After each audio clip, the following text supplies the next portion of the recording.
Want to start out in a specific niche asset class, multifamily, like at least smaller stuff, right? Sub 20 units could be a good place for you to start when it comes to commercial Uh-huh. as a niche. But if you get a little bit more, if you want to go a little bit more extravagant, obviously, either whether it's larger multifamily or trying to get into, another niche, we can talk about it. But probably multifamily would be a good place to start. That's yeah, I'm definitely familiar with it. The only problem that I have with those is like it's usually in areas that I don't want to be in.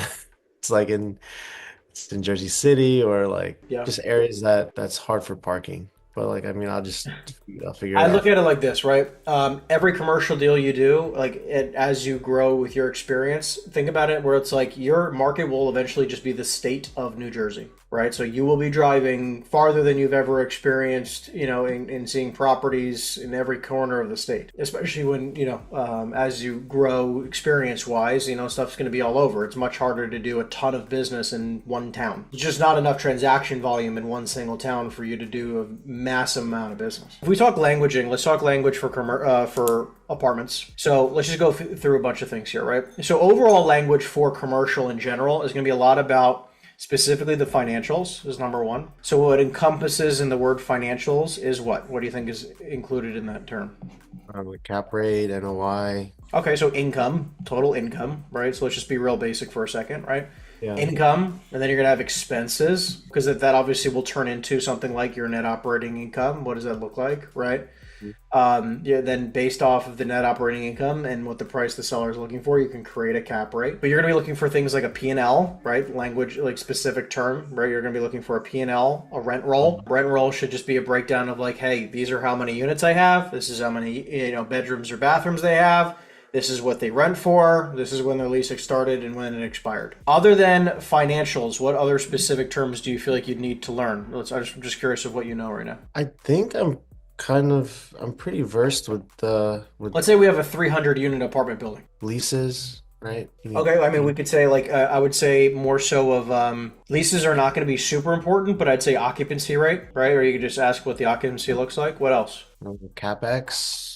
Great. Yes. What repair? I like that, right? So what for capital expenditures? What has been done over the length of ownership? Okay, I like that. And you could even specifically say more so like what has been done in the last 5 years. Would you look up like what's left on the mortgage or like You yeah. could, I mean, look, obviously in this type of economic circumstances, you can ask things are like, is the loan assumable? Not always, but in larger assets it can be. What else would you say? Well, Is there any additional income other than rent, right? Is there laundry income? Is there storage income? Parking cell income? cell phone tower income. Cell phone tower income, we'd like to see that. And then Gotcha. another question specifically is utilities. Who pays the utilities? You're right, so utility breakdown. Obviously in the newer construction buildings, which is really nice, is that everything's separately metered. So tenants pay their own water, electric heat, or water, electric gas. Sorry, water, electric gas, Mhm. and which is obviously way more beneficial for a landlord, right? Because that means it cuts down on your expenses overall. And for the older buildings, there are some buildings where the tenants only pay electric, right, and then the landlord's responsible for water and gas. There's Yeah. sometimes where tenants are doing water and gas, or sometimes the landlord pays for everything. Are you familiar with green cards? Yes. I'm going through that I think with one of my deals right now. So I'm just wanting to see if like Yeah, so that's a state inspection, okay, which typically happens. I believe they extended it now, it's every 7 years. They will ask typically when the last, so what'll happen is you'll be in a contract and they'll want to have an updated green card, but it typically is a timetable, right? So it's like on some of my buildings, I just got them done, and then on one of them, I haven't had it done in 3 years since I've owned it, right? So if someone came to me and wants to buy it, I mean, it has one from 3 years ago, but that's it. As long as it's up to date, what if it's not up to date? you're going to have to schedule one with the state. And honestly, it Yeah. could take 60 days, 90 days to complete everything. Just Okay. because they're going to come out. I mean, look, they're very easy about coming out, right, and coming and doing the inspection. You're then going to get a list, and then they also are pretty good about rescheduling. But there could be a lot of items on your list, and typically it's a lot of small stuff. So typically, what I like to do is try to coordinate an inspection with a handyman or a contractor to walk through with that inspector, so they can get everything right Oh. and try to start ordering things immediately. And then you're going to have 2 weeks or 30 days later, they're going to come back and they're going to reinspect. And that's like a must, right? Even if someone wants to like sell. Let me say it this way. There are the instances, like you're saying, where the green card has not been completed and it's not up to date. You're going to typically need it, right? Like a bank would typically require it. Now, if a bank doesn't require it and the buyer doesn't say anything, The answer of do you need it is no. Like, because you don't need it to close unless a bank is asking for it, title's asking for it, right? I typically like to say, and obviously in the state of New Jersey, as a buyer myself, I like to make sure it's done and handled by the seller. Like if I was the buyer in your deal, I'd want it to have it handled by the seller. But it is not 100% required to close, right? You can also have it, Okay. you can even have it in the contract stated, if it does come up, that you can hold an escrow of X amount of dollars, 5, 10, 25K, depending on the size of the deal. And you can say this will be held in escrow until that inspection is completed. And if it's not completed within 90 days, then it's released or something like that, you know? Got But you can figure out ways to do that. Similar to a CO, though. I mean, obviously a CO is a little bit less invasive, right? But, you know, the difference also is that for things like a multifamily property, you're going to need a township CO sometimes or a fire certification to make sure that gets done before closing. Okay, so if I like apply for the CO, the town's not going to be like, well, there's no DCA here on file. Like, would they That know? is typically not their first thing. All right, that's good to know. Thanks. Of course. And then well, we can break it down a little bit. Obviously, it sounds like you're pretty familiar with cap rates and, you know, what an NOI is. Yeah. You have some. Well, yeah, because like so before I got into real estate, I worked for an investment firm that worked with foreign investors to buy single family homes, rental properties around the United States. So like I helped them Got it. buy basically higher rentals or lower income areas or like C class properties. Got it. And then they something happened in the Australian market that changed the dynamic that the business model didn't really stick.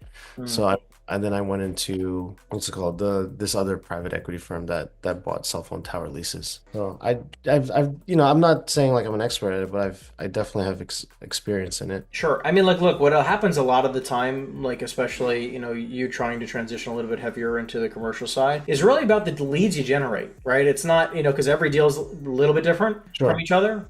So it's more about, hey, like, if we can start generating some opportunities for you and I to look at, we can take a look at them, try to figure out what the situation is, and we can try to help you sell them as fast as possible. And Because, that's what I'm leaning towards for you is like I'd love to I guess the best success would be teaching me how to find those leads and whether it's cold calling. I know that you're big in that. I used to run a cold call center. Like basically the thing I was telling you about, he was trained by Jordan Belfort and Wall Street. So like he basically brought that like a lot of that stuff over when I was, this was like 12, almost, yeah, 12 years ago or something like that. So, love it. um, Yeah, I mean, look, obviously, I'm a big fan of cold calling. That's one way, right? I mean, obviously, with the way you ask for referrals and tell people about what you do, when they say, oh, when you're meeting people at networking events, it's people don't take it as seriously as they probably should. They say I'm a realtor instead of saying like, hey, like I'm an investment broker, where we specifically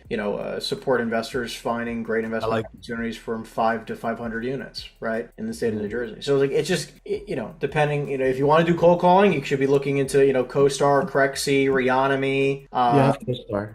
Great. So you can pull lead lists right from there, and you can export, I think, 500 at a time. If I would start trying to find deals that have not sold in 5 years, 10 years, right, and I would try to start targeting stuff that is a little bit on the smaller side, because if you're targeting 200 units, you're going to be competing with some larger firms that are going to probably be out prospecting, out hustling, out marketing you. But like the small stuff, a lot of people don't target. Yeah. I mean, my goal is to get an extra 10 million in commercial Yeah, so I streams. mean, like, look, obviously Jersey and average price points, buck 75 to 225 a door, right? So you're Hmm. gonna, you only have to do so many deals. I mean, we're talking about maybe 40, 50 units total, right, to do Yeah, 10 million. exactly. So I think it's very doable, but it get me through the door.